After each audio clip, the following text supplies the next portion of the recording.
The Beach FM Business Lunch Show, brought to you by PlaceMakers Kapiti Horowhenua. Together we're building New Zealand. Welcome back to Business Lunch on Beach FM 106.3 with Damian, and let's talk here now. I know most of you out there have been chilling at home for the last while, but as we get closer to being allowed out and about more, we are thinking about the people that we miss the most, and that is our hairdressers. One of my first clients with Beach FM, and I've also had her on my sports show as an athlete. Now as business owner, Louise Duncan, Hair Design. G'day, Louise Duncan. Good morning, Damian. How are you doing, my friend? We're good. We've had to change things around a little bit. Obviously now we're not allowed to have the shop going open, and we aren't allowed to reopen the shop front until level 2, unfortunately. But I'm very lucky. I've got a friend who owns Wicked Eye Web Design in Tauranga, and she's given me a hand to get our website up and going. And we're now able to sell stock online, which has been really, really good for both myself and my clients. And it's helping them mentally as well, make themselves feel good, and their hair still looking nice and like they've just come out of a salon almost. Awesome. So you have you gone to the point of giving online tutorials of helping mums cut the kids' hair? We've had a few clients message us, especially about cutting fringes. There's been a few whoopsie daisies with people putting sellotape along their fringe and cutting along the sellotape, and a few tutorials where people have seen they twist the fringe and then they cut it, which we do in the salon because we've had years of training, but it doesn't quite work the same when you're using kitchen scissors and twisting it around your finger yourself. So there's been a few people messaging asking how they can fix the fringe or at least make it look semi-normal. So we've given a few help tutorials with, teaching them just with their straighteners to flick it to the side or use a bobby pin to clip it out of their face. Oh, and product is your friend. Hey mate, I want to get this story because you've been the little salon in blue in Levin. But how did it all start out?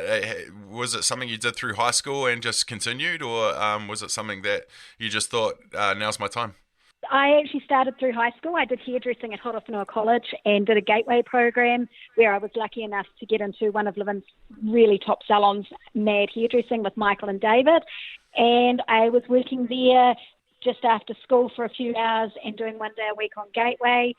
And then I got sick and had meningitis in the series of strokes, which left me paralysed. And so I really wasn't that employable at that time, and I was in hospital on and off. I was in there for a year and then on and off after that for another couple of years.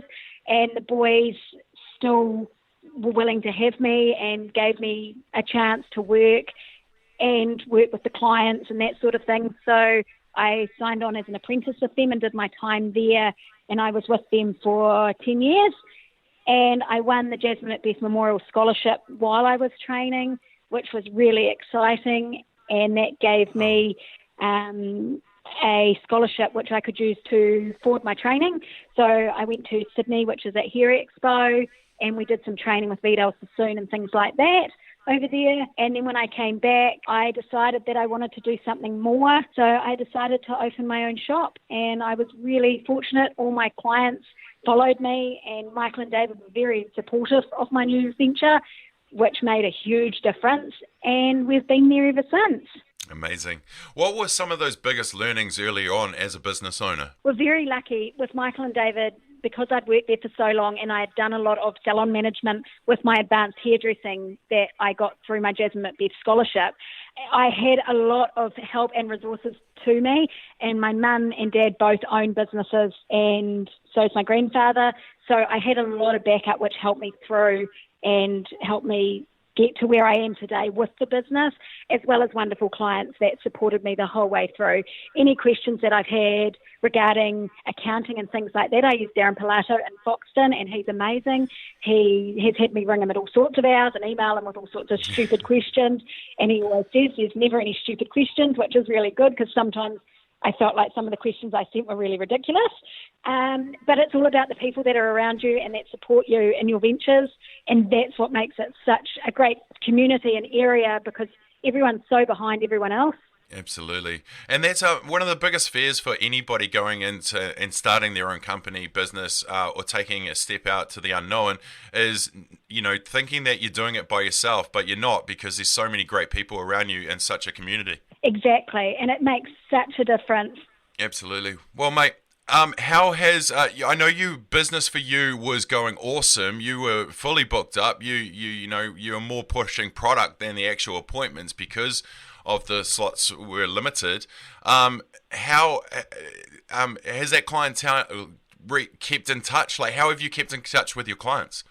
We've stayed a lot in touch via Facebook, and I've gone into the shop and rung clients that, and just checked in with them and make sure that they're okay, and, do they want to stay on the books, or do they want me to ring them when I'm back up and running? How do they feel they want to go forward with this?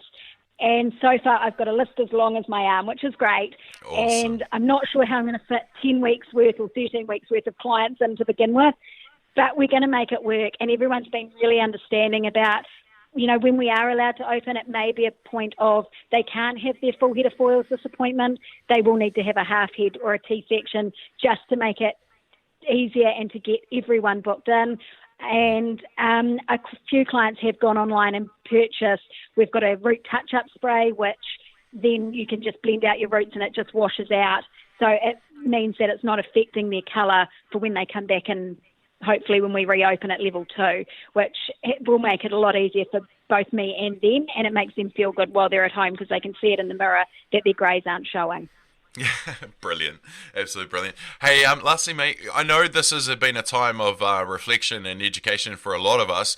What have you been doing behind the scenes to keep yourself on the pulse? L'Oreal have been really good at giving us training, so we've been doing a lot of Zoom meetings. Same with GHD. We've had a lot of Zoom meetings with GHD, training and learning about new techniques and new products that are coming through, which has been great. And there is a lot of resources online for us out there with our companies. Davro have given us a few email flyers and things to read and just learn more about their products and how to use them in the salon, especially some of the new stuff. And same with Pureology.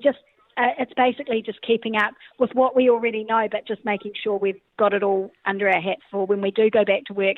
In case we do get any questions, we are going to be getting different questions to what we had before lockdown, and we need to be aware of that. And especially with clients, some people will not be in the same financial situation as they were before lockdown, or they may be in a better financial situation. We don't know. So we just have to go with the flow and discuss with them their options and how they feel, whether they want to buy shampoo and conditioner this month or leave it and just get a shampoo and push out their conditioner for a couple of months. Absolutely. Well, lastly, this will be my last, I promise. I know you are a big lover of animals. I have 2 big German Shepherds that I'm going to struggle to leave at home. How are your folk? How are you going to find it going back to work and leaving them there? That definitely will be hard. It's been wonderful having my dogs and my cats, and I've been really lucky. I'm able to go out and ride the horses every day. I've got facilities at my mum and dad's where we are in our bubble, which has an arena and stable, so I'm able to play ponies all day, which is lovely. And so that will be definitely really hard, but it's been wonderful being out in the sun and keeping fit and just, being able to be out in nature and breathing in that nice, clean, fresh air. Absolutely. Well, you'll probably deserve a break, mate, anyway, so awesome. Well, thank you so much for your time today. I really appreciate it. Go well, look after yourself. Can't wait till we can get closer to a meter. Thank you everything that you've done to support this radio station. Thank you. Thank you very much, Damian. You guys are wonderful. We're very lucky to have such a great radio station.